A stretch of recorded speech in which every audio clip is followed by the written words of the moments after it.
Jemaat yang dikasihi dan yang diberkati Tuhan, kita siapkan hati kita untuk beribadah dalam ibadah evangelisasi malam hari ini. Saya jemput berdiri, panggilan beribadah. Marilah kita bersorak-sorai untuk Tuhan, bersorak-sorak bagi gunung batu keselamatan kita. Biarlah kita menghadap wajah-Nya dengan nyanyian syukur, bersorak-sorak baginya dengan nyanyian mazmur. Sebab Tuhan adalah Allah yang besar dan Raja yang besar mengatasi segala Allah. Kita lakukan NNBT nomor 7, mari puji Tuhan Yesus.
Kita tabiskan ibadah ini. Ibadah evangelisasi Jemaat Getsemani Lansot malam hari ini ditabiskan dalam nama Tuhan yang menjadikan langit dan bumi, yang tetap setia untuk selama-lamanya dan tidak meninggalkan perbuatan tangannya. Amin. Salam kasih dan damai dari Tuhan Allah Bapa kita dan dari Tuhan Yesus Kristus bagi saudara-saudara. Amin. Kita lakukan NNBT nomor 1, pujilah Dia, pujilah Dia.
Dipersilakan duduk kembali. Pengakuan dosa dan berita pengampunan. Mari kita berdoa. Inilah kami umat-Mu Tuhan, yang datang beribadah di malam hari ini. Karena kami merasa betapa Tuhan mengasihi kami. Sekalipun kami banyak berbuat salah yang mengakibatkan kami berdosa di hadapan Tuhan. Kami mengaku sebagai anak dalam keluarga, kami kurang menghormati dan mengasihi orang tua kami. Dan sebagai orang tua kami sering melalaikan tugas dan tanggung jawab kami. Tuhan, kami sering bersikap egois, ingin menang sendiri, Ucapan dan tindakan kami sering tidak jadi berkat, tapi sebaliknya menjadi batu sandungan bagi orang lain. Kasihanilah kami ya Tuhan, menurut kasih setiamu. Hapuskanlah dosa kami menurut rahmat-Mu yang besar, supaya kami kembali layak di hadapan Tuhan, serta hidup berkenan kepadamu.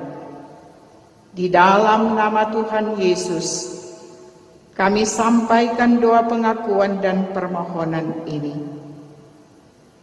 Amin. Dan inilah berita anugerah Allah. Lewat Roma pasal 3 ayat 23 dan 24. Karena semua orang telah berbuat dosa dan telah kehilangan kemuliaan Allah, dan oleh kasih karunia telah dibenarkan dengan cuma-cuma karena penebusan dalam Kristus Yesus. Kita sambut dengan melakukan bersama besar anugerah-Mu.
Sebelum membaca firman Tuhan, kita memohon tuntunan Roh Kudus. Mari berdoa. Ya Tuhan, firman-Mu adalah pelita hidup kami, yang akan menerangi kami dan menuntun kami dalam menjawab semua tugas, panggilan dan kepercayaan yang diberikan Tuhan kepada kami. Roh Kudus, kuasai kami, agar kami tidak sekedar membaca dan merenungkan firman Tuhan, tetapi benar-benar firman itu termeterai di hati kami untuk dilakukan. Ini doa permohonan yang kami sampaikan di dalam nama Tuhan Yesus. Amin. Pembacaan Alkitab terambil dalam kitab Perjanjian Lama, kitab 1 Samuel pasalnya yang ke-8, dibaca ayat 1 sampai ayat 22. 1 Samuel 8 ayat 1 sampai ayat 22. Lembaga Alkitab memberi tema Orang Israel menghendaki seorang raja. Setelah Samuel menjadi tua, diangkatnyalah anak-anaknya laki-laki menjadi hakim atas orang Israel. Nama anaknya yang sulung ialah Yoel, dan nama anaknya yang kedua ialah Abia. Keduanya menjadi hakim di Berseba. Tetapi anak-anaknya itu tidak hidup seperti ayahnya. Mereka mengejar laba, menerima suap, dan memutarbalikkan keadilan. Sebab itu berkumpullah semua tua-tua Israel. Mereka datang kepada Samuel di Rama dan berkata kepadanya, "Engkau sudah tua, dan anak-anakmu tidak hidup seperti engkau. Maka angkatlah sekarang seorang raja atas kami, untuk memerintah kami, seperti pada segala bangsa-bangsa lain." Waktu mereka berkata, "Berikanlah kepada kami seorang raja untuk memerintah kami," perkataan itu mengesalkan Samuel. Maka berdoalah Samuel kepada Tuhan. Tuhan berfirman kepada Samuel, "Dengarkanlah perkataan bangsa itu dalam segala hal yang dikatakan mereka kepadamu, sebab bukan engkau yang mereka tolak, tetapi akulah yang mereka tolak, supaya jangan aku menjadi raja atas mereka.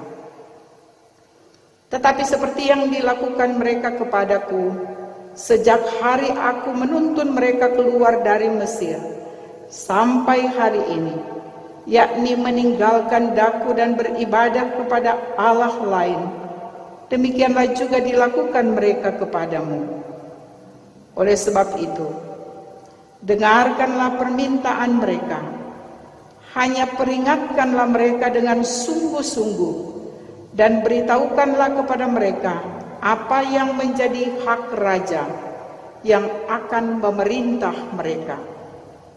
Dan Samuel menyampaikan segala firman Tuhan kepada bangsa itu, yang meminta seorang raja kepadanya.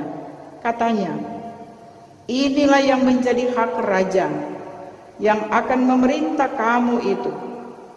Anak-anakmu laki-laki akan diambilnya dan dipekerjakannya pada keretanya dan pada kudanya, dan mereka akan berlari di depan keretanya.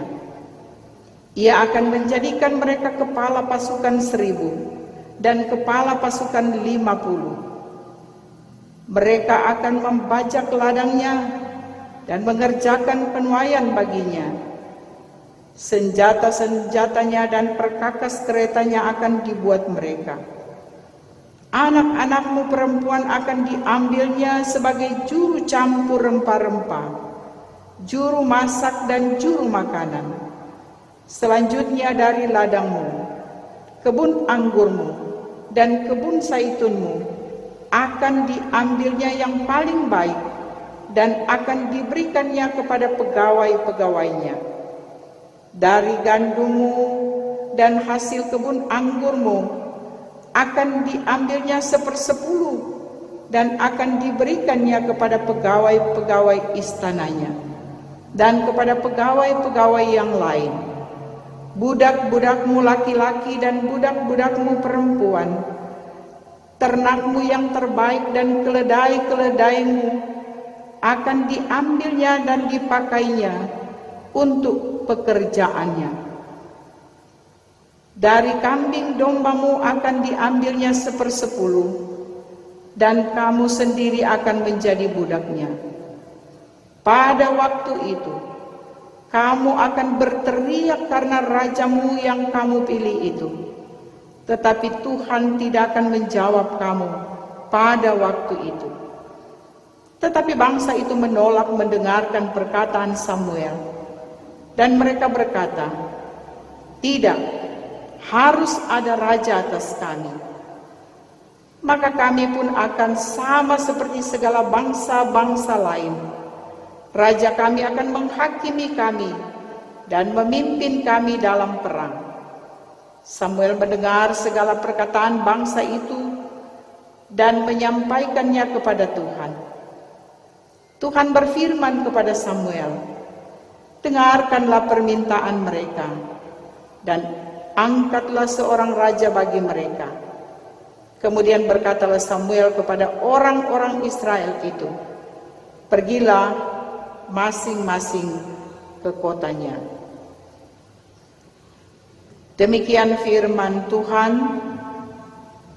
Saudara-saudara jemaat yang dikasihi dan yang diberkati oleh Tuhan kita Yesus Kristus.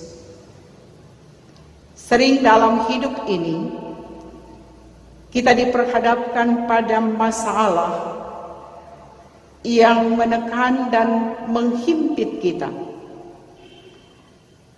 Tekanan ini tentu saja mempengaruhi hidup kita dan mendesak kita untuk mengambil pilihan-pilihan yang ditawarkan oleh dunia. Menghadapi keadaan seperti ini dan kita buru-buru mengambil keputusan, maka bukan tidak mungkin kita mengambil pilihan yang salah, yang menimbulkan permasalahan di kemudian hari.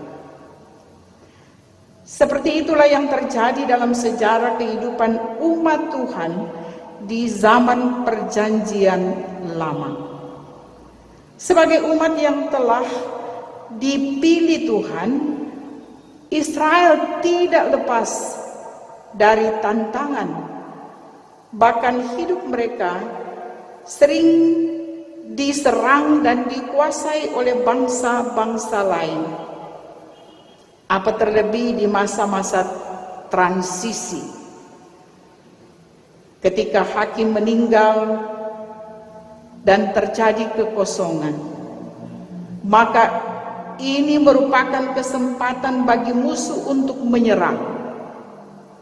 Karena itu ketika Samuel telah lanjut usia dan jabatan hakim akan dialihkan kepada kedua anaknya, Yoel dan Abia,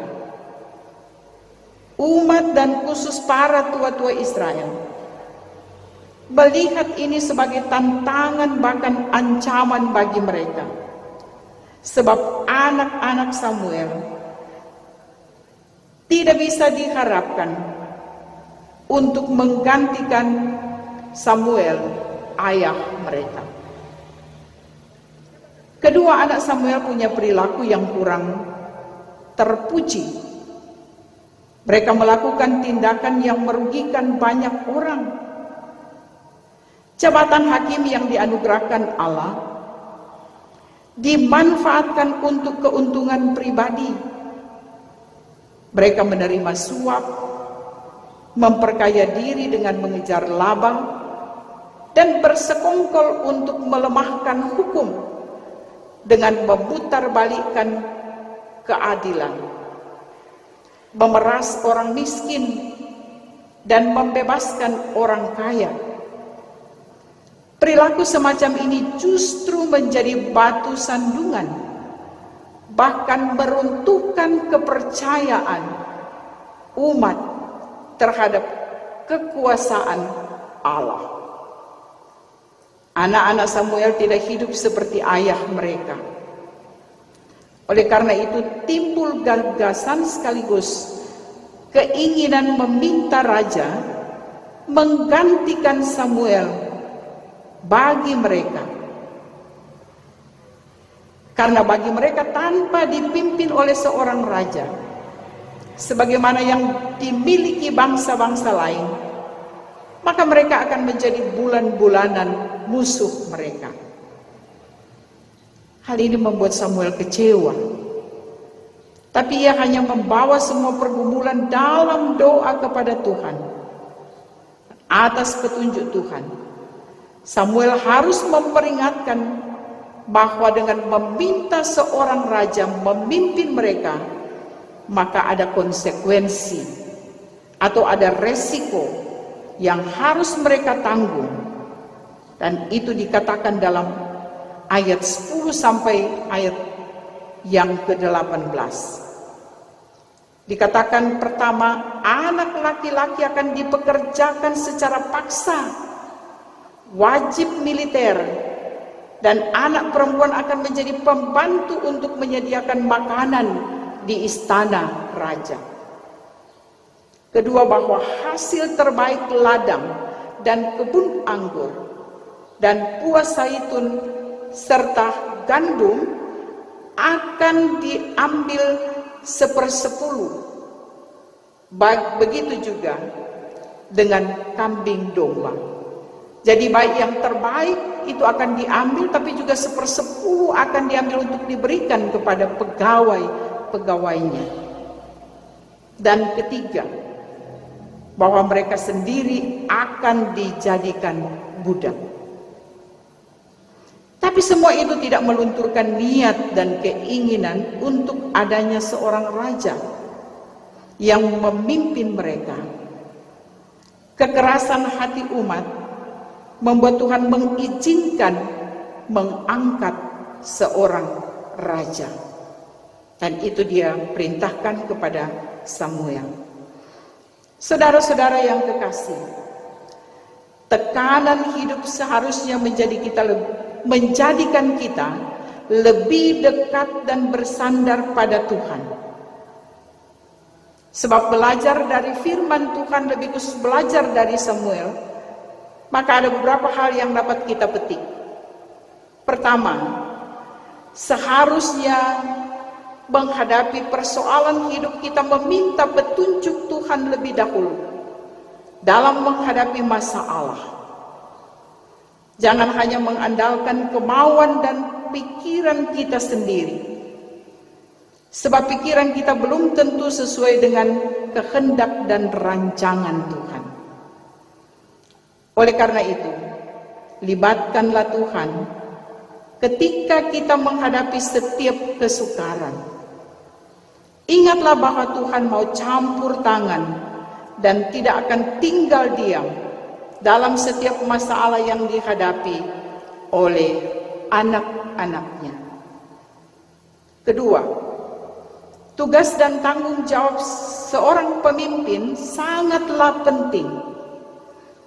Baik tanggung jawab sebagai pemimpin di keluarga, di gereja, bahkan di tengah bangsa dan negara, untuk mendampingi dan memperlengkapi generasi yang akan melanjutkan tongkat estafet.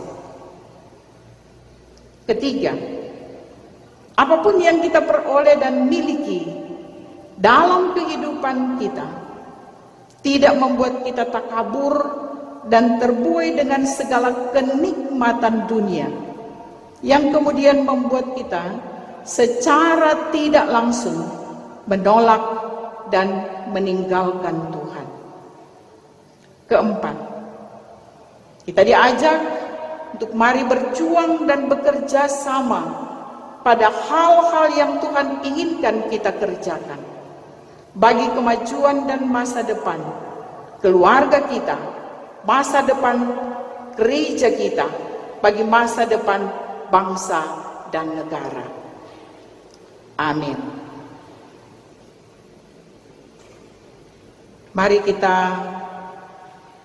membawa persembahan kepada Tuhan sebagai tanda ucapan syukur dan terima kasih atas anugerah dan berkat-berkat-Nya dalam hidup kita. Sambil memberi kita melakukan NKB 197 ayat 1, besarlah untungku.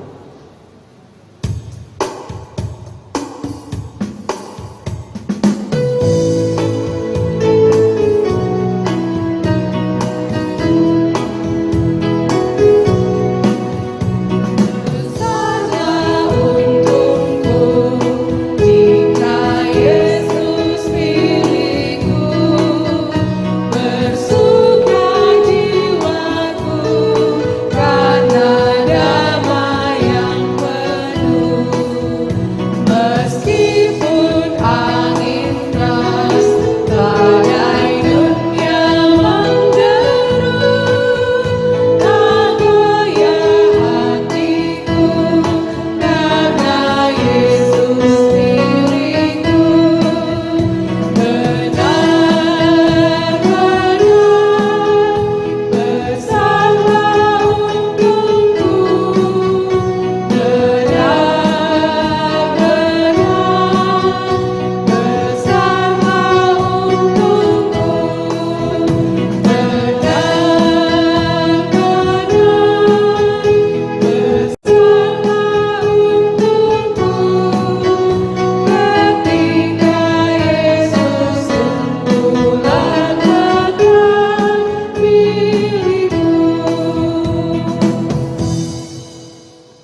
Mari kita berdoa.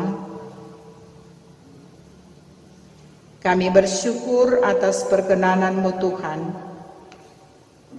maka kami dapat beribadah pada malam ini. Terima kasih atas firman-Mu yang mengajar kami untuk senantiasa percaya pada pertolongan Tuhan selaku Raja yang agung. Juga terima kasih untuk firman-Mu yang mengajar kami bertanggung jawab atas semua kepercayaan yang Tuhan berikan lewat peran, fungsi, dan jabatan yang ada pada masing-masing kami.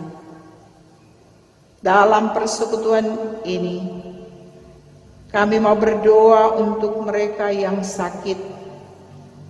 Tuhan tolong sembuhkan mereka. Yang bimbang, pertetapkan iman mereka. Yang dalam pergumulan, kiranya diberikan jalan keluar. Yang berduka, kiranya Tuhan hiburkan. Secara khusus, keluarga hamba-Mu, keluarga Gosal Rondonu. Karena pada hari ini, Tuhan telah menetapkan batas kehidupan bagi penatua Bapak Martin Gosal. Tuhan, semua ini membawa beban duka cita yang besar bagi kami, terutama bagi kaum keluarga, terlebih khusus istri dan anak-anak. Ya Tuhan, berkati kiranya gereja-Mu, Gereja Masehi Injili di Minahasa, mulai dari tingkat atau aras sinode, aras wilayah dan jemaat, dan khususnya Jemaat Getsemani Lansot, Badan Pekerja Majelis Jemaat, pelayan khusus, bahkan seluruh jemaat, dari kolom 1 sampai kolom 21. Di dalamnya anak-anak sekolah minggu, remaja, pemuda, bapak, ibu, dan lansia. Anugerahkan berkat kesehatan dan kemampuan menjalani kehidupan. Jaga, lindungi, dan pagari kami semua dengan kasih sayang Tuhan. Khusus menghadapi pandemi COVID-19, kiranya kami diberi hikmat dan kemampuan menerapkan protokol kesehatan sehingga kami terhindar dari virus ini. Topang dan berkati para dokter dan perawat yang secara langsung menangani mereka yang terpapar COVID-19. Pemerintah kami, kiranya Tuhan berkati, mulai dari pemerintah pusat, presiden dan wakil presiden, sampai pada pemerintah yang ada di desa dan kelurahan, khususnya Kelurahan Lansot, Ibu Lurah Heni Sunda Beroring, diberkati kiranya bersama dengan perangkat kelurahan. Kuduskan dan berkati persembahan kami Tuhan, biar digunakan dengan baik untuk kerja pelayanan gereja-Mu, terlebih untuk hormat dan kemuliaan nama Tuhan.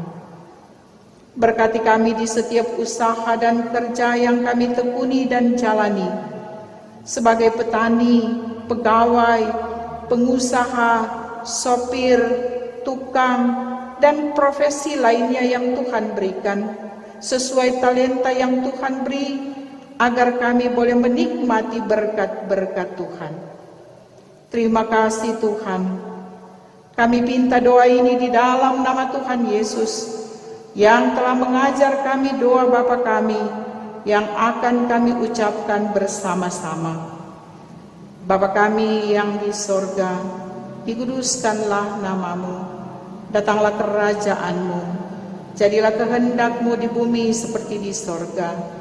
Berikanlah kami pada hari ini makanan kami yang secukupnya, dan ampunilah kami akan kesalahan kami, seperti kami juga mengampuni orang yang bersalah kepada kami.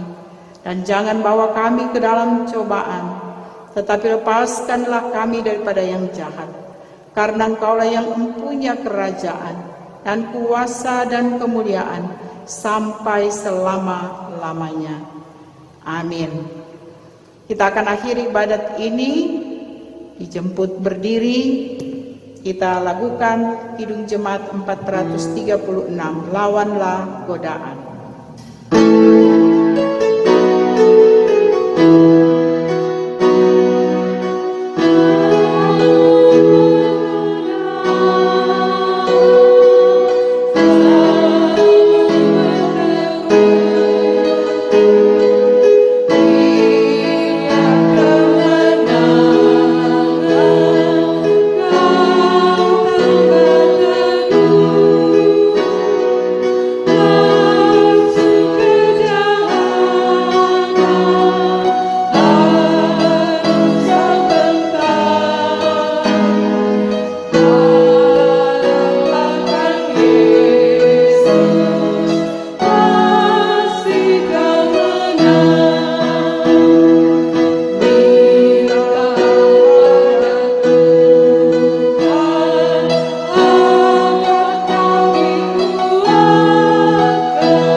Mohon berkat Tuhan,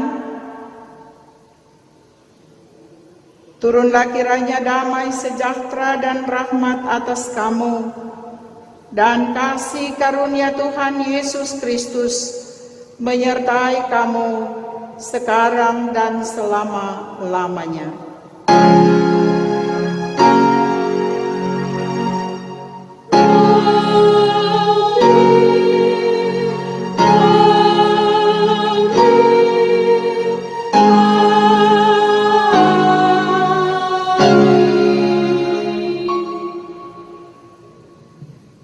Demikian ibadah, dipersilakan duduk kembali.